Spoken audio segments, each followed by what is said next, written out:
Thank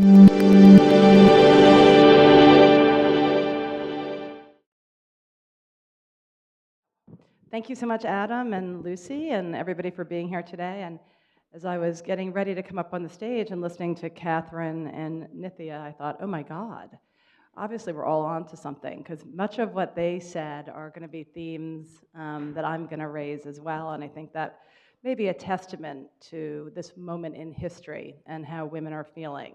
And again, I think that it's fair to say that it's sort of amazing to me. I didn't realize when I agreed to do this speech sometime over the summer that November 9th would be literally the day after. I mean, it's like the day after what happened. And they were much more polite than I am, because I am a serious Democrat. I'm the most powerful woman in New York City government, so I obviously am a Democrat and pretty excited about what happened this week. But I have to say that the sort of ongoing slap in the face of Donald Trump is a serious issue for all of us. And it's only been a year, but it feels like, dog years, right? It's like every single month there's something horrible happening. And I think that that's something we should talk about, and I'll talk a little bit about that. But I think that the impulse that people have about whether you get up and you fight or whether you crawl back under your duvet with a bottle of gin is sort of a legitimate, somewhat binary challenge for many of us. But I think that on balance, I got out of bed, I made my daughters get out of bed, all of you got out of bed, right? And like millions of other women in the city, we got out of bed because that's what we do, right? You don't just give up, you don't literally drink gin at 9 o'clock in the morning, but you get out of bed and you do things every single day that make a difference. And that's why I was a little bit excited, even though I was depressed that it's been a year since Donald Trump was elected. I was really excited about Tuesday night, not just because I'm still employed, but because look at what happened in Virginia. Anybody here from Virginia?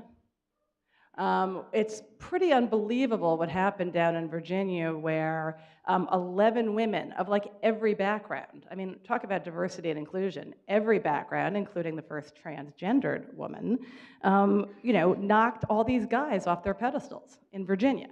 That's pretty awesome. Like, let's have a little bit of like, yeah, that's pretty awesome, right? So, I think that, in the daily struggle and the slap in the face also come these moments of incredible empowerment and incredible victory, and we have to really hold that deeply in us. And I think that's important, but I also think we have to, again, put it in the context of what's also happening, not just in politics, but in business, as they said. This is also the sort of the year of harassment. I mean, that's crazy. Like, you can't have a year of harassment. Whether what happened at Uber or generally speaking, some of the challenges that Silicon Valley are having. And I'm not even going to waste time on Weinstein and the rest of the media gang. But it is a very, very serious situation. And it's also the year in many respects of sort of a much more overt reactionism against gender diversity, and not just against gender diversity, but against women. Again, the treatise on biological limitations of women in technology. I mean, I don't even understand what I'm reading when I see that. It's sort of creeping into the mainstream as if this is an okay thing to talk about when it's on the front page of the New York Times. It's a year where people are actually talking about defunding all of Planned Parenthood. Like, I don't even understand how that can be. We're at the 100-year anniversary of women getting the vote in New York City, 3 years ahead of the rest of the country. And we're actually having to run around like maniacs and call Congress people about Planned Parenthood. I mean, these are very, very serious times. But I think, in some ways, because of this backdrop of 2017, I think it's also this amazing moment in New York City. And I think it's a moment in New York City where tech and women are going to converge in a very serious way and present a real alternative, an alternative model for what a city and an industry can do to promote women. And I think there's something about tech that's very special. And obviously, all of you being here today represent that and are part of that. First of all, I think in tech in New York City, we are basically building this industry on a very different foundation than it has been built on the West Coast. The proportion of women founders and women workers in the tech sector here is significantly higher than Silicon Valley and our other peer cities. And second, and I think this is really important, we're not a pure tech sector, right? This is not a pure tech, one company kind of town. What we have going for us is what we sometimes call hyphen tech, right? Because we were trying to come up with clever ways to describe the diversity of our economy. But it's tech that really collaborates with and transcends and infects in a positive way healthcare, education, finance, fashion, film, advanced manufacturing. These are all sectors that are strong in New York City and that tech is colliding with and working with. And so I think that that diversity of our economy is also going to be fundamental to our success of having the most diverse tech sector per se and have the most women in positions of authority. And I think lastly, and I think in many ways most important, and today is a real example of that, I think we have to talk about gender in tech, and not just gender. I mean, these are complex issues, but really women in tech and the workforce more generally, and make that part of our public policy discussion, and really talk about what government is doing or not doing to advance women. So I'm going to give you one example of where we're not just talking about it, we're actually trying to do something. Yesterday, we announced a partnership with the crowdfunding platform Kiva. Do you guys know what Kiva is? I'm sure you do. You're all techies, and if not, you should. It's an amazing crowdsourcing platform, but specifically just to fund women-owned businesses here in New York City. So this is part of our efforts under our We NYC programmatic umbrella, where we discovered, not shockingly, that for women, one of the biggest issues in terms of starting or growing their businesses is access to capital, right? And that can run from the continuum of literally having the nerve to ask your friends for the first $5,000 to the trouble of actually trying to convince the street to take you public, right? I mean, there is both explicit and implicit bias in all of those pieces of the continuum of the capital access continuum. And so we decided that instead of just talking about it and moaning about it and thinking about the long-term causes of all of these things, let's actually use the City of New York's balance sheet and do something for women in order to allow them to help raise money.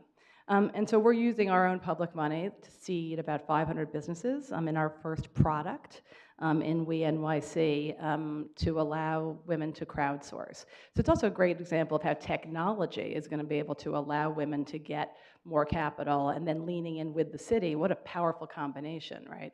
Money for women, raised by women, and then supported by the City of New York, so we're taking risk as well. We're pretty excited about that, and that will be one of many products we're going to launch. And no city has ever actually allocated capital specifically for women entrepreneurs. So this is something I'm really proud of. But we've also partnered with firms like AppNexus and other folks to talk about our tech talent pipeline, right? Everybody talks about pipeline, and that's incredibly important. But we need to make sure that when we look at the pipeline, we're really being very specific about the fact that we want more women in the pipeline, and we want to allocate our funding towards women. So of the roughly 1,300 folks who have gone through our tech talent pipeline, 40% are women, which again is a really significant percentage, and 95% of kids who go through the tech talent pipeline actually wind up in high-paying jobs with companies like AppNexus. So it's those kinds of initiatives. It's then paid sick leave, paid family leave. I mean, this is America. I mean, this is crazy. Everybody in Europe would look at you like you're insane, right? If you don't have paid family leave and paid sick leave. And yet these things are fundamentally critical to women being able to be successful in the private and public sectors. Breaking the cycle of pay discrimination, right, by preventing employers from asking you how much money you used to make, which, as we know, I'm sure we all have friends in this room, is really bad news for women, because either you have to lie, or you're not sure if you have to lie, or you're punished because you decided to go do something cool after college and be a nonprofit, so you made less, and now you want to make money in the private sector, but they can discriminate against you if you used to make $70,000. So this is an incredibly important piece of the puzzle in terms of our ability to break some of these cycles. So again, this is all stuff we're doing in the private sector. You are very well aware of what's going on in politics. I don't want to spend a lot of time of it, but all of this matters, right? 20% of women in Congress, that's pretty much holding static. It's getting much worse in the administration. There's 16 members of what we call the inner cabinet in the White House, and only 2 of them are women. And as somebody who is in the cabinet of New York City, I can tell you that that's where the rubber hits the road, right? That's where decisions are actually made. That's the room where it happens. And when there's only 2 women sitting in the room where it happens in Washington, that's a whole lot of shit that we're going to have to deal with because nobody is raising their hand to say this is not okay. And even here in New York City, we're down to 11 women in the city council. I mean, there is a serious, it's like a pile-on of things. And I think that it's hard to focus on that and to figure out what to do about that. You know, the CEO numbers came out. Only 27 of the top S&P 500 companies are run by women. That's down from 32.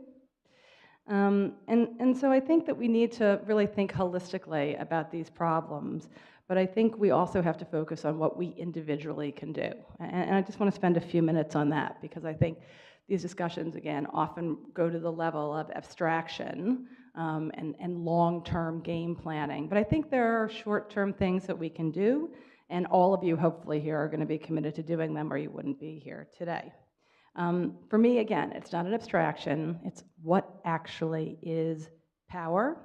And I think about it in a very specific way of getting women more money, more responsibility, more juice, right? Juice is like a concept. It's hard to define, but it's getting women more juice and using that juice to aggressively correct for biases that work against us. So here are a couple of things I would really encourage you all to sign up to do. Number 1, just hire more women. Don't talk about it, right? If the stack of resumes that you have on your desk doesn't have a lot of women in it, then somebody's not doing their job right? That's just not possible. This is New York City, right? There are a lot of really smart, talented women in this town. So cast a bigger net. Say, send me more people. Just hire more money. This is not just about more money, more women. This is not just about developing the pipeline of who's going to be coming up 10 years from now. It's now. Can't wait 10 years, okay? So number 1, just hire more women. Second, you know what? Get your company to actually commit to pay equity, right? I can't even tell you how many meetings I've been in when I was at Goldman Sachs, when I'm here, where I've been in a million different jobs to talk about pay equity and diversity and about correcting the pay gap. But you know what? This is not a moonshot. This is not like that complicated an issue, right? Salesforce decided to do it, right? They took a look at the issue. They took 25,000 employees. This wasn't like just 6 people sitting in a startup, right? A 25,000 person company. They committed to looking at pay equity. It took them 2 years to do it. They put millions of dollars behind it, and they did it, right? So this is not a crazy concept. Get the companies that you work in or for to say, pay equity is a real issue, and we want a plan. And we want a plan that's not going to be a 10-year plan. We want a plan that we can do and that you can work within the company's budget. Trust me, again, this is not a moonshot, this is not rocket science. There's plenty of money, it's how you spread it around. Third, and I think this is also really important, is this whole idea of mentorship sometimes gets a little squishy, right? Like, be a big sister, go to a thing, you know?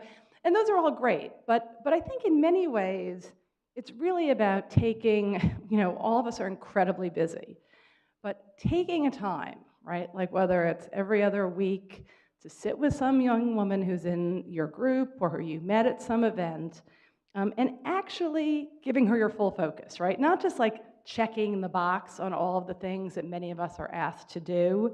You know, actually pick up the phone and get her a connection, right? I think a lot about, I met some young woman who had started a bread company, and you know, we were talking about, oh, bread and how you raise capital for bakeries, and I was sort of paying attention, and then she said, do you know the guy who runs Whole Foods?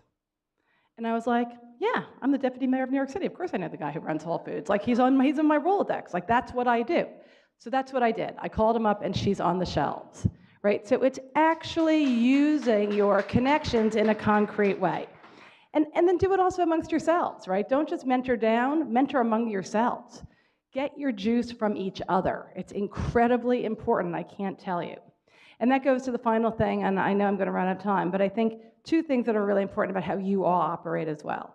When you do have really hard deals, really complicated things you need to work on, find a woman and make her do it, right? Guys are always raising their hand. Oh, give me the most complicated M&A deal, inverted, upside down, Romanian drachma trade. Trust me, I worked at Goldman for many years. Find a woman who's really smart and say, you know what? You figure out how to do that deal. This is your chance to prove that you can take on those most complex assignments so that you will get the bonuses, you will get the promotions, you will run the company. And then lastly, I would encourage you all to really be yourself, right? We talk a lot about life-work balance, the culture. You know what, everybody on my team knows that, I took off a couple of days to take my daughters on those horrible, boring college trips. I had to deal with my crazy mother-in-law because the sofa had to be, delivered, and oh my God, how was I gonna do that? I take time off to get my roots done in the middle of the day. And you wanna know why? Because I need to, and I do my job better because of it. You cannot not set your own example and then expect the world to change, right? So do those things. Be you, and you will be much better at it. So none of these are simple, but cumulatively, they can make a huge, huge impact, right?